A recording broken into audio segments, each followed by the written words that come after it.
ભાગ્યશાળી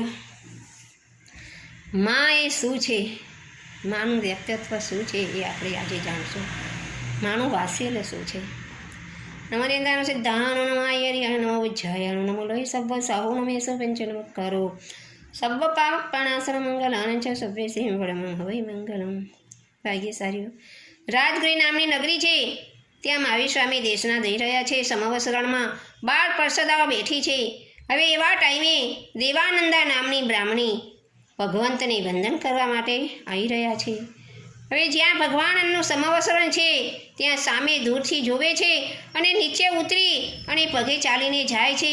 તો ભગવાનને જોઈને એકદમ એ આશ્ચર્યમાં પામી ગયા છે. એકદમ પોતાની આંખ સ્થિર થઈ ગઈ છે ભગવાન સામે. એમને એમ લાગે છે કે આમની સાથે મારે કાંઈક સંબંધ છે.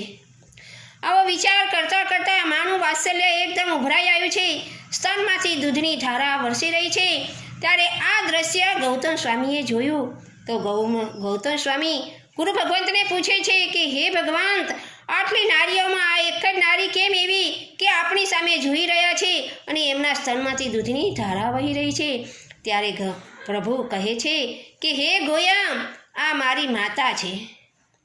આ મારી માતા છે કે જ્યારે મેં નિજ ગોત્ર કર્મ બાંધ્યું ત્યારે એ હું 82 દિવસ આ માતાના ગર્ભમાં હું રહ્યો હતો. એ માનું વાત્સલ્ય અત્યારે ઉભરાઈ આવ્યું છે. એટલે એ મારી સામે જોઈ અને એમના સ્તનમાંથી દૂધની ધારા વરસી રહી છે. એટલે મા બેટાનું હેત કેટલું છે એ અહીંયા નક્કી થાય છે.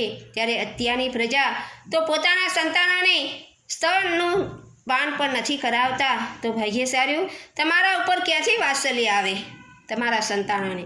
જો તમારા સંતાનોને પોતાનું વાત્સલ્ય આપ્યું હોય તો મળે. એટલે ભાગ્યશાળીઓ, હવે આ વિડીયો સાંભળી અને પોતાના સંતાનોને પોતાનું સ્તનપાન કરાવજો. તો તમારા ઉપર વાત્સલ્ય વરસાવશે અને તમારે પણ એકબીજાને તમને મનગમતું સુખ આપશે. શાસ્ત્ર વિરુદ્ધ કાંઈ બોલાયું હોય તો મન વચનને કાયાથી મિચ્છામિ દુક્કડમ.